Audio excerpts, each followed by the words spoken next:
Welcome back to the Mailright Show. This is episode 257. We've got Sean Harper with us from Kin. So would you like to quickly introduce yourself to the listeners and viewers, Sean? Yeah, sure. I'm Sean. I run Kin, which is a tech company that does insurance. And I've been doing this sort of thing for a long time. I've been running Kin for 4 years. Wow. But for almost my whole career, I've been doing this, building a financial services company. And my last one was a payments company. This one is an insurance company. And what we found is that at the center of every bank or trading firm or insurance company or whatever, it's actually all software, right? It's all done on a computer. It all could be. And so this is our pattern. Like we basically take a financial product and we build a new bank or insurance company or whatever from scratch entirely, which is really fun. Most banks or insurance companies have been around for like 100 years, and they don't have good technology. And so that's what makes it exciting, is you can sort of like just do it much better. Kind of because we're smart, but also because we have the benefit of a blank sheet of paper. So that's what I'm up to at Kin. We insure homes in places that are exposed to catastrophes. Yeah, that's great. I thought we have Shane on the show, blah, blah, blah, because of his basically because of his technology background. When you read his CV, it's extremely impressive. And I thought we'd learn a bit about his company, some of the struggles he's had with it, but also talk about how he sees the technology companies in maybe the real estate industry. I'm sure he has his hands on what's going on. And I've got my great co-host, Robert. Robert, would you like to quickly introduce yourself to the listeners and viewers? Certainly. For those of you that could not see, I flashed you a peace sign because we need a little bit of peace and zen in the world today. But anyway, my name is Robert Newman. I'm the founder of Inbound Real Estate Marketing, which is just what it sounds like. It's the only company inside of real estate that's focused on inbound marketing. You can find out more about me at inboundrem.com. I'm very excited to be meeting with Sean. I actually knew who he was long before he booked. Been very disappointed that in these near misses that we've had, it's taken us a while to get him on the show.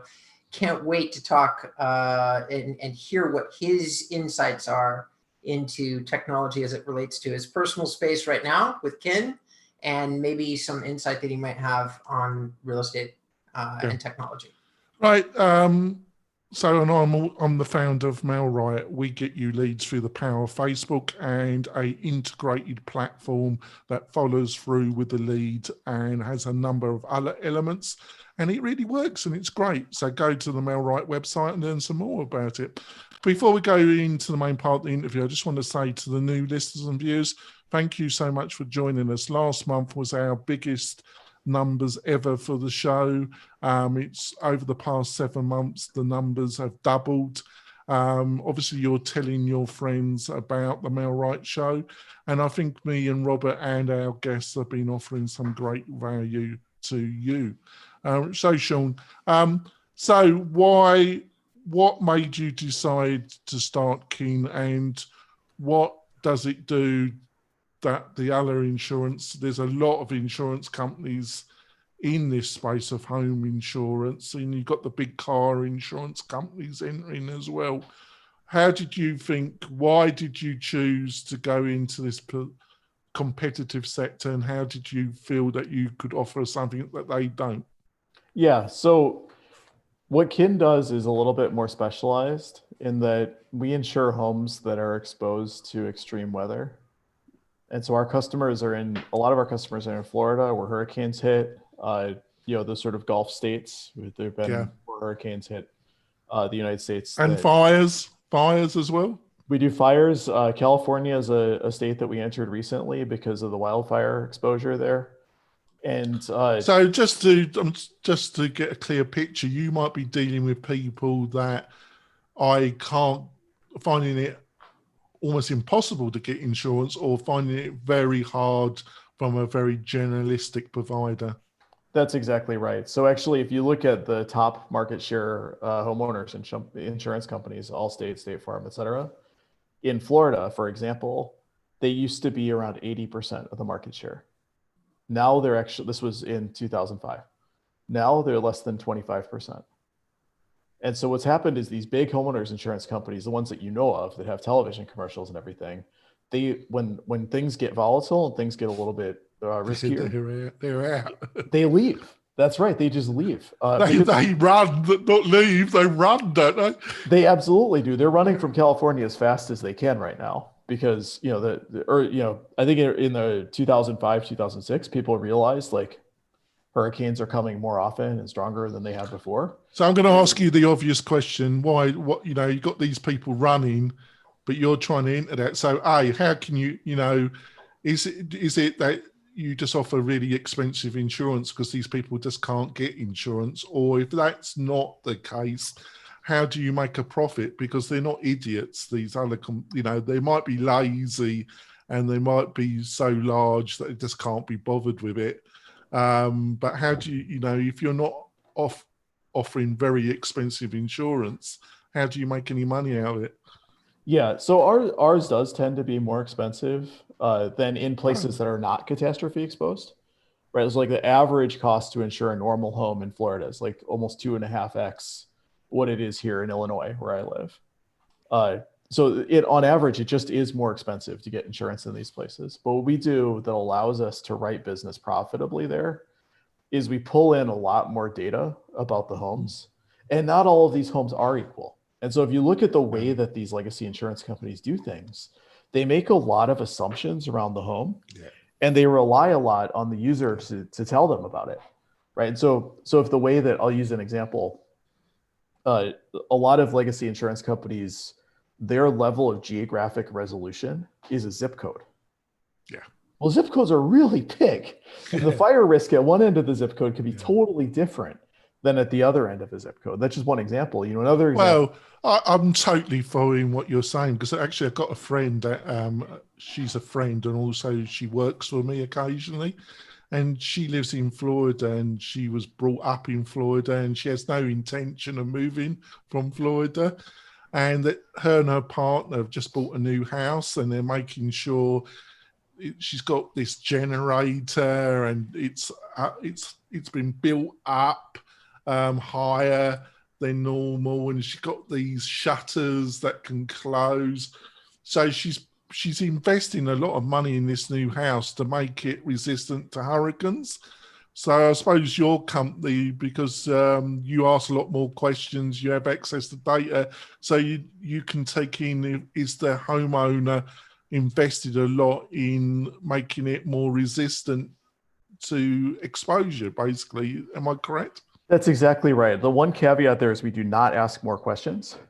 I think asking people questions about their home is a really bad way to get reliable data. All right. Because people don't know, and they also, they answer selectively. Yeah, exactly. Yeah. Like, is your roof we would never exaggerate about our abilities, would we? That's right. No, my roof is in great shape. It's brand new. No, it's not. Like, I can see, there's shingles missing, right? But we pull in a lot of objective third-party data sources. We use aerial and satellite imagery. We trained a machine learning algorithm to actually analyze the state of the home. And it can make a big difference. Like, the way the home is constructed has a huge impact on its resilience to wind, flooding, et cetera. Also, the microgeography of where the home is has a huge difference. Like, my risk on this side of the block could actually be really different than the fellow living, a 1/12 of a mile away, one block away. His maybe I'm 6 feet taller, 6 feet higher. Makes a really big difference. So we just pull in all of this data, and it allows us to make better, more granular pricing decisions. So that's a big part of what we do. Another big part of what we do is that we've actually pulled a lot of costs out of the system. And so if you look at most areas of financial services, they've all gotten cheaper, right? How much does it cost to trade a stock now versus 30 years ago? It's free. How much does it cost? It used to cost you like $30-$40 to trade a single share of stock. How much does it cost to do a cross-border remittance? It's like $3 now. It used to be 30.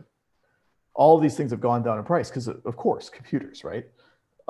What's happening in property insurance is actually the percentage of the policy premiums that are wasted, basically, that don't go to paying claims, they go to the overhead of the insurance company, has stayed constant at 35% for 50 years. That's crazy, right? Well, everything's getting cheaper except this. Well, But what's it ain't even crazy crazier, for them, though, is it? well, what's even crazier is the average price, the average premium has gone up more than 3x during that time period. So actually, the insurance companies are being so wasteful, they're spending 3 times as much money on overhead per policy than they did 50 years ago, right? And so we can do it a lot cheaper. And so that's one thing that you can do, especially on these bigger policies. The fact that we're a much lower cost, much lower like actual cost to manufacture these policies, we can pass a lot of that cost on to the users. So there's 2 things going on. One, we're reducing the average cost because we're removing overhead by automating and using technology. And the second thing is we're actually being more granular on our pricing. We're pricing the risk more accurately depending on the actual traits of the home, the actual traits of the geography, because we're pulling in vastly more data. We're underwriting and pricing on thousands of variables that are all like objective third-party data that you can trust, versus our competitors are underwriting on 40 variables. And the way they're getting that is by asking the user and or an insurance agent, both of which are not objective and not reliable sources of data. I'm totally following it. It's fantastic. And it's really interesting for our listeners and viewers. Over to you, Robert. So this is not your first go. I'm with John. I think this is fascinating. And what you're describing is you're just basically describing a new metric, leveraging technology in order to do an old business, which, by the way, this is the same thing that Elon Musk did with PayPal. Sending money from one place to another is not new. The way that he decided to send that money from one place to another is new. And that's what he revolutionized with PayPal. And that's kind of what I hear you describing. You're taking an old process and applying new technology, and you're improving the efficiencies. But if I remember correctly, this is not the first time that you've done something like this. Is that correct? That's correct. I mean, this is definitely the largest scale that I've done. But this is my 4th business that I've started. Okay. And many, most of them have been in sort of changing old industries. My last business before this was a payment processing business. So actually very similar to PayPal. It was very similar to Stripe, which is sort of the next version of PayPal. Mm-hmm. And then the business before that was a rental car company, also changing an old business. And then before that was an e-commerce company. It was my first one. Wow. It gets easier as you go. You're able to take bigger swings, I think. Yeah, my first company was washing windows, so you're a little ahead of me, man. I didn't do I wasn't technology savvy, but then again, this is so long ago that there were really no computers as we know them. The internet was not what it is right now. But having said that, so you've done these 4 businesses. Your kin has 300 people, if I remember somewhere towards the start of the interview. You kind of said, hey. Well, a shade above 200, yeah. Okay, so you've got 200 employees working for you right now as we speak. Is that correct? What would you say? So you're an old hand at doing this, but I've owned 7 businesses, not as big as yours, but still, and I've run other businesses that are actually pretty big. And here's what I've noticed. It's like going to war. You walk into something with a plan. You've got your business plan. You've got everything mapped out in your head. You're like, okay, this is an opportunity. I want to exploit the opportunity. But every single time you get into it, something happens. If there's a variable that you missed or something that you thought was going to work one way, but it didn't work that way that you thought that it was going to work. What's been the biggest, thing that has gone differently from plan to actual inception with kin? There have been 2 really big ones. The first is when we got into this, we saw it as more of a general homeowners insurance thing. And our model works everywhere. But the more we got into it, we realized that these customers that live in these more catastrophe exposed areas, and it's a lot. Like actually, if you superimpose the areas that have catastrophe risk on the population of the United States, they're very highly correlated, right? Because people are moving to Florida, they're moving to Texas, they're moving to North Carolina, they're moving away from places like Illinois, even though we have safe weather, we have crappy weather, which is maybe why people don't want to live here. Florida's great right now. It's sunny. And it's really hard. Like their pain around this is, it's hard to get people to think about insurance here in Illinois. You go to California right now, everybody is talking about their insurance. It's so hard to get, and the prices are going up so much. And you really think about it because you see smoke coming in over the hills. And you're like, oh crap, that could be me next. I got to really make sure my insurance is good. And so, of the $100 billion, that's the market size for homeowners insurance in the US. About 40 billion of that is catastrophe exposed. And those users really need our tech. And so we focused on that. We didn't realize we were going to. We just sort of learned. We were out there talking to users, and we found the users that really care about this really needed something where these catastrophe exposed guys. Like that was one really big change. And then the other one was we thought that we could sort of do this as like a virtual insurance company. It's sort of the same way that PayPal isn't a bank. They're this other sort of thing. We thought we could sort of rent the insurance infrastructure from another company.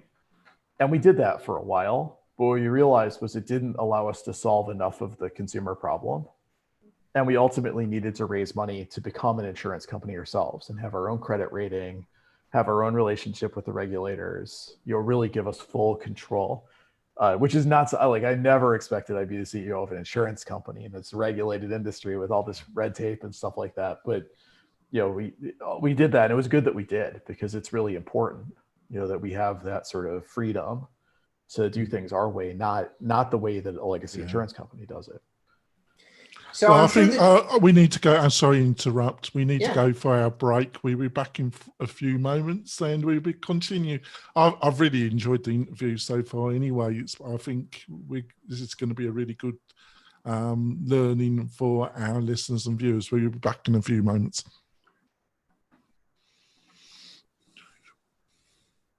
We're coming back. We had a good discussion. Back over to you, Robert. There you go, Sean. You do microphone. So I had a follow-up question based on what you just said, and thank you very much for the answers that you gave. But it did raise a fascinating question. So you didn't expect to be an insurance company.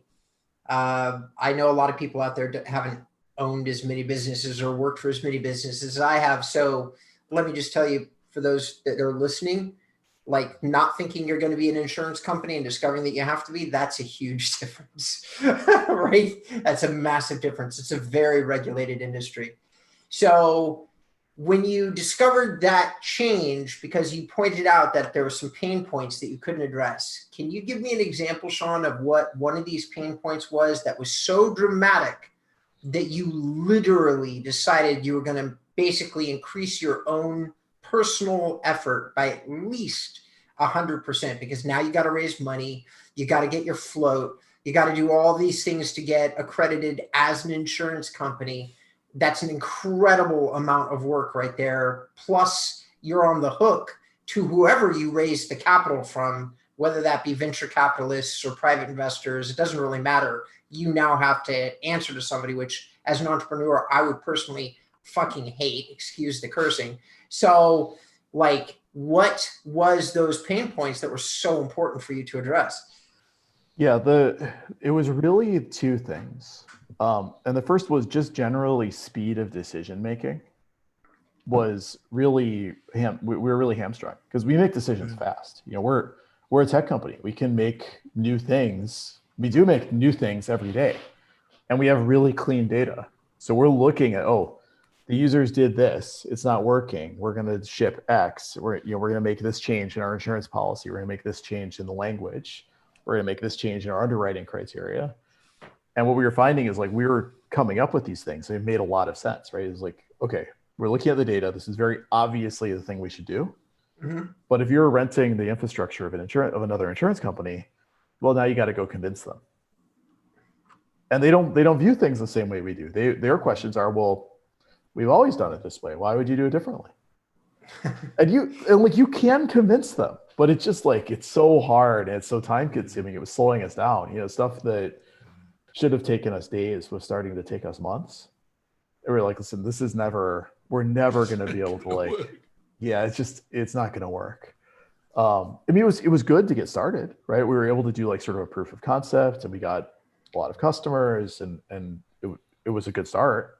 Sure. But we just, we kept running into it. We kept saying, the next insurance partner is going to be different, and they all want to be, right? Because no one's like, I'm not innovative. I'm stuck in the mud. Like, no, they all say that they're innovative.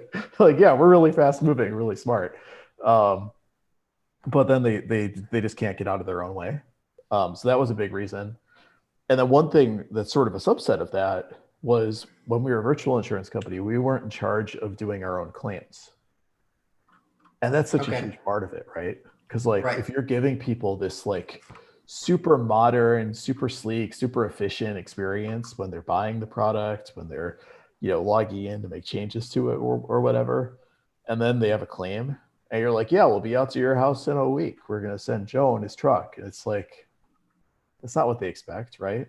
Or they call up and they're like, what's the status of my claim? Or like, I don't know, let me get back to you on that. That's not what they expect, right? You can track the status of a pizza delivery online. You should be able to track the status of a insurance claim for your most important asset for most people online. And so we really wanted to own that whole sort of claims experience.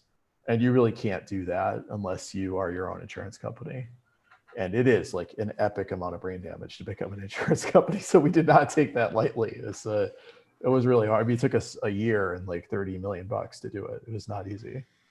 Yeah, no, I knew in advance. I will tell you this though, Sean, whether you intended to or not with this conversation, you may have acquired yourself a new customer because all the things that you're singing to a tech guy are like the sweet sounds, like the amount of bullshit that I've gone through being a car owner with insurance in California. Like so I've been hit twice. When parked, do you know how much work that takes out of my day when some chick texting hit? I mean, I'm not discriminating. It just so happens that in both cases it was a woman, and in one of the two cases she admitted she was texting. So I've got a little bit of anger about that. But anyway, she's texting, she hits my car. You know what I end up having to do? Months worth of work. They lose my check. This is true stories. So you're singing to the choir. If you fix that, if you're like, oh, you can track something online, holy shit, I'm your next customer, whether you intended it or not. That's brilliant stuff, John. I'm going to turn it over to you, bud. But I have a request for both Sean and John. I would love to hear your thoughts. We do a little bit of extra time at the end of the show, 10 minutes max, or sometimes like something like that, and we put it on our video channel. And I'd love to hear how pick out a pain point inside the more traditional real estate business and hear a thought, just an idea about how you think technology could innovate in that area. It's uncanny that me and Robert, we have the same thought almost the same time now, because you've been helping me with this show for over a year plus now. So we, like I say, Sean, but what I was actually going to, actually in this bit of the show and in our bonus content, I don't know if you got, you probably don't have time because but I'd like to put this to you. In the real estate industry, we've got Zillow, and we've had a few. The MailRight product is basically sending text and follow through, and it gets leads by using the Facebook platform. And there's a few bits, and I think MailRight now has decent market fit. And I think you've described that is that you've had to kind of move your business so you actually get market fit. You actually, and it's been the same process on a lower scale with MailRight. But in the lead generation side of digital marketing, there's a lot of companies talk about artificial intelligence, big data. They bounce these terms. But when I actually look at the company, it's either using Google AdWords or Facebook with a CRM. That's it. But there just seems to be a lot of people bouncing these terms around. Would you agree with that? And B, can you give some insight why is necessary to use artificial intelligence and big data in an effective way? I know there are two. The second question is a very large question. So, but maybe you can give some insights. Yeah, I mean, like machine learning is a really overused term because it sounds cool. Yeah. So if you have any way to position what you're doing as machine learning, you used to say AI, now you say machine learning. People try to say that because it gets attention.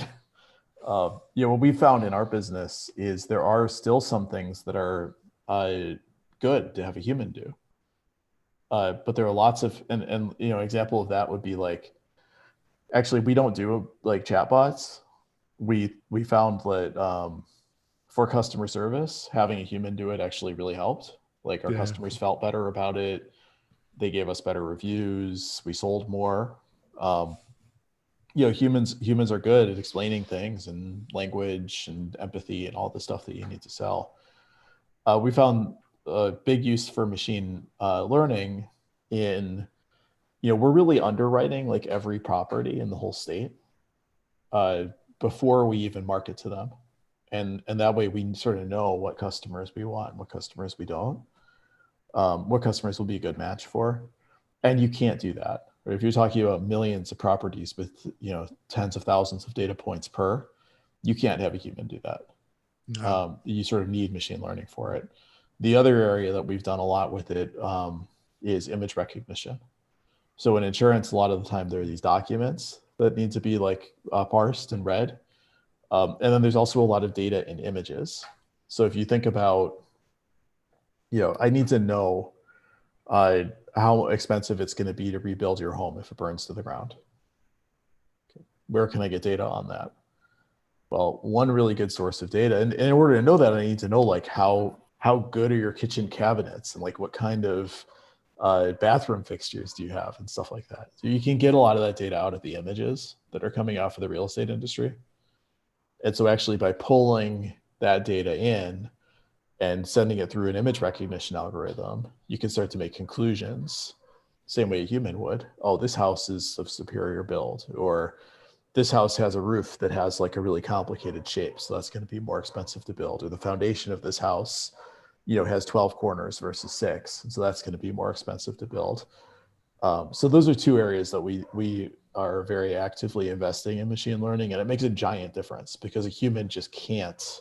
At our scale, you can't have humans doing that. I would need to have like thousands of people doing. Yeah, just you've classifying explained it so well. I'm only surmising this, but would I be correct because of all the data points that you've got? Can you actually predict reasonably? I don't know if you've done this as an intellectual exercise or I have no idea, but with all the data points that you're collecting, can you predict when somebody's actually thinking about moving? Yeah, we think that you can. I mean, there are a lot of vendors who supply data that you can buy signal like that. One thing that we found is we don't need to predict when you're going to list your house for sale because of where we sort of sit in the value chain. I need to predict. But there's a lot of vendors reckon they can, and if you told, because of your background, I would believe it when you told me. I am a little bit skeptic about a lot of these other vendors because I know the amount of data and the amount of data points that you would need to get any kind of. I think if you had access to their bank account, you could tell. Which you can get, right? Like you can do an integration to one of these. I mean, you have to get the user to give you permission. But hey, Sean, before we move past it, I'm going to give a guerrilla marketing rec right now to those of our listeners who are listening. And I happen to know for a fact that I've got at least one guy who's a top flyer in San Francisco listening to this show right now. And I'm talking to you, Mike, because this is your recommendation right here.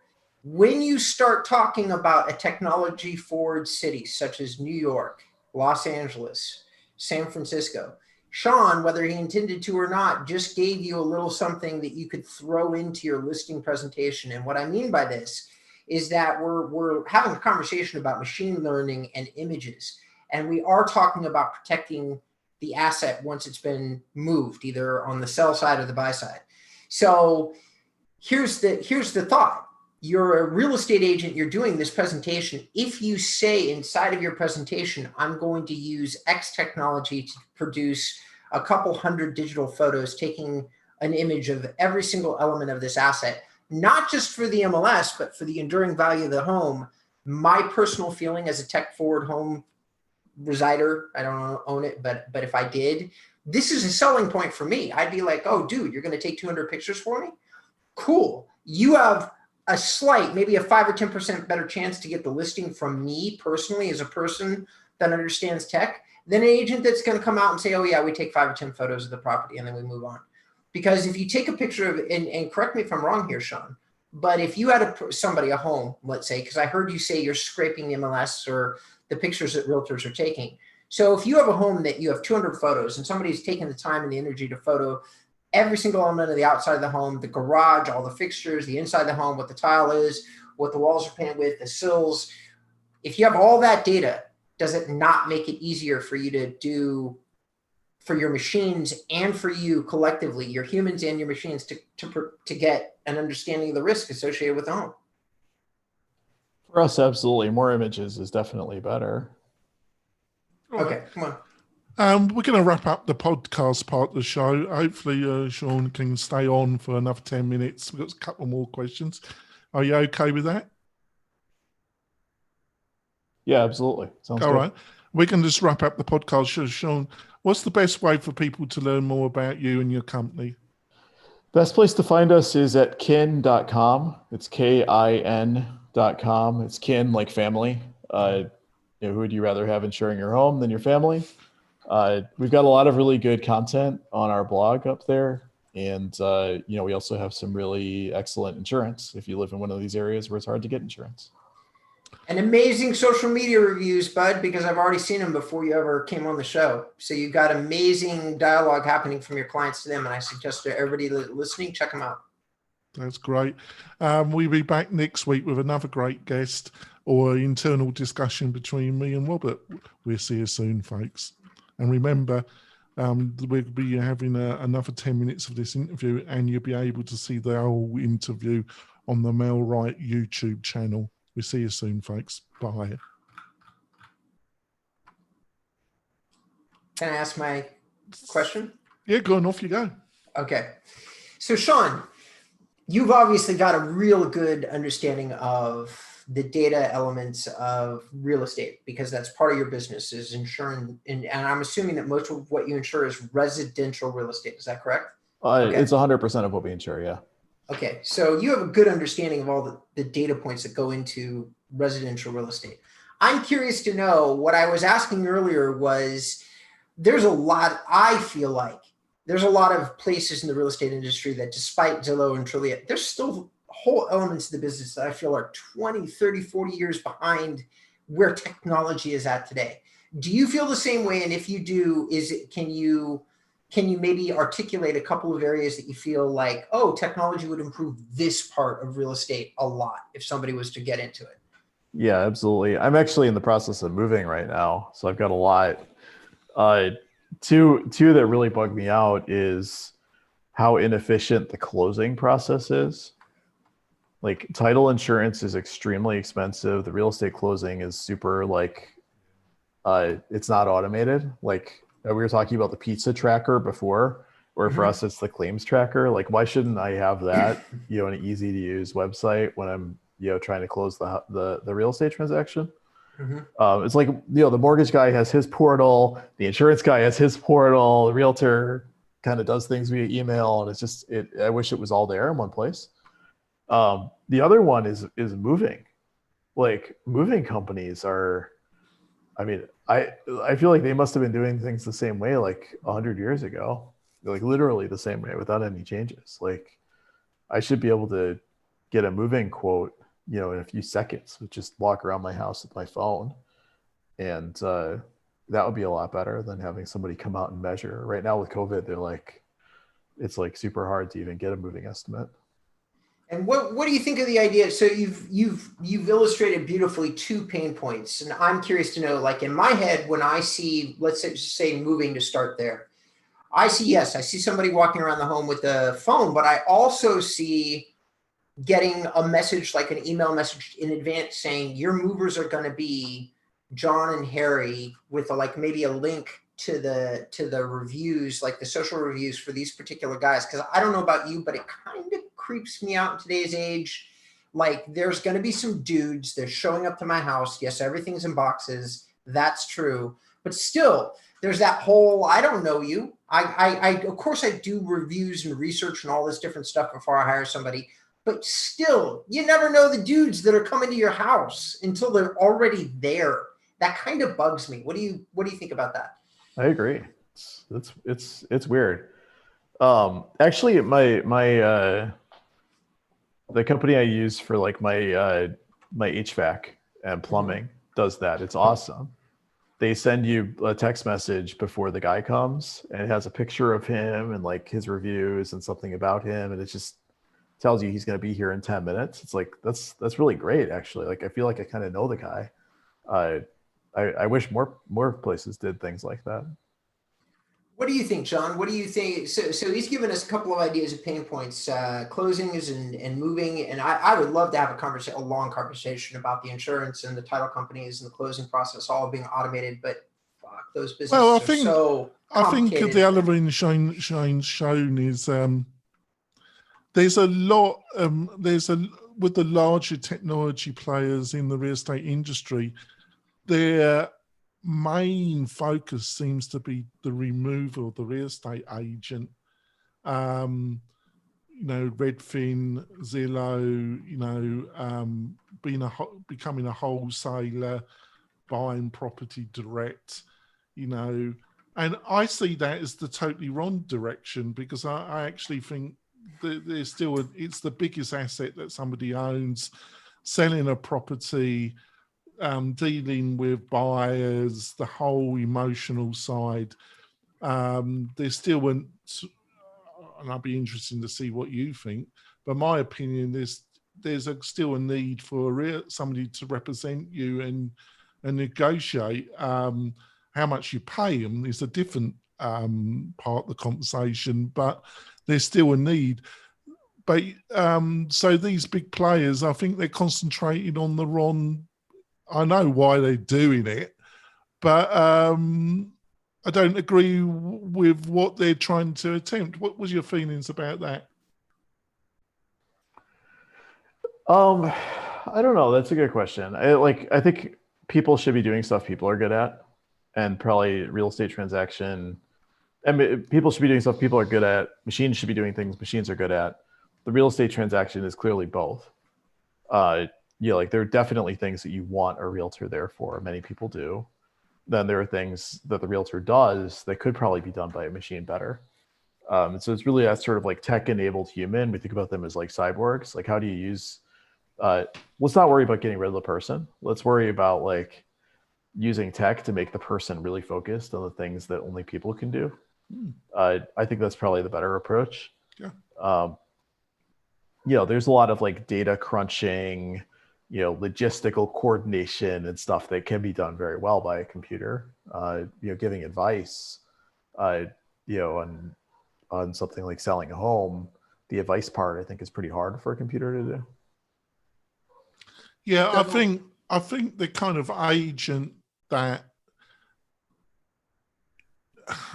how to put it, doesn't really know their market, doesn't know the things that me and Robert have been discussing with our guests, that doesn't really offer any kind of real, and I'm trying to be fair here, but doesn't really offer any real value. They're going to be pushed out the market. But I think all the things you've just described, if you can offer that value and that local knowledge, that's very hard for a machine to replace, isn't it?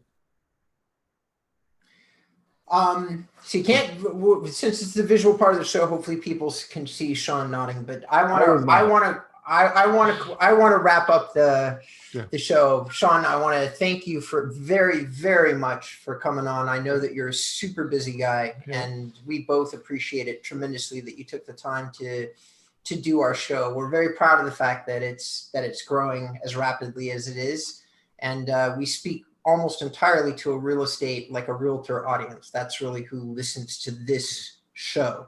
So having said all that, I want to just add my last little thoughts here. I personally believe strongly in the topic that John is talking about. There's a part of the audience, and I know a lot of you won't be happy to hear this. I disagree slightly with Jonathan. I think that there's a good place for automated transactions inside the real estate space, buying and selling homes online. I think for the vast majority of people that are buying a home, it being the most important decision that they're probably ever going to make in their life for the average consumer, I don't think you want to do that in an automated space. I think repeat buyers or investors or certain other types of buyers probably do it sometimes want an automated process, and I think they should be served. I really do, by Zillow or whoever it is. But for the rest of those people, they're going to want to speak to a person and have that person answer their fears. Even sometimes people who've bought 1, 2, or 3 homes, their previous purchase may be 20 or 30 years prior. Like they could be so far outside the process that they're like, yes, I've done it before, but I don't think that I understand how it's being done today. And thus I do want to speak to a real estate agent. And anybody who's got great reviews and has been providing amazing service, they don't have to worry about their business, in my opinion, at all. Yeah. I think that person is set up quite nicely for the future. I think what John was saying is correct. If you're not focused on being a real huge service provider, of course you have to worry about your business, but that's always going to be the case. Yeah. That's what I got. Well, we're going to wrap it up. Thank you, Sean, for coming on the show. It's been a great discussion. Hopefully you decide to come back in the new year at some time and we can continue this. We'll be back next week, like I say, with a great guest or a great internal discussion. We'll see you soon, folks. Bye. Bye. Bye-bye.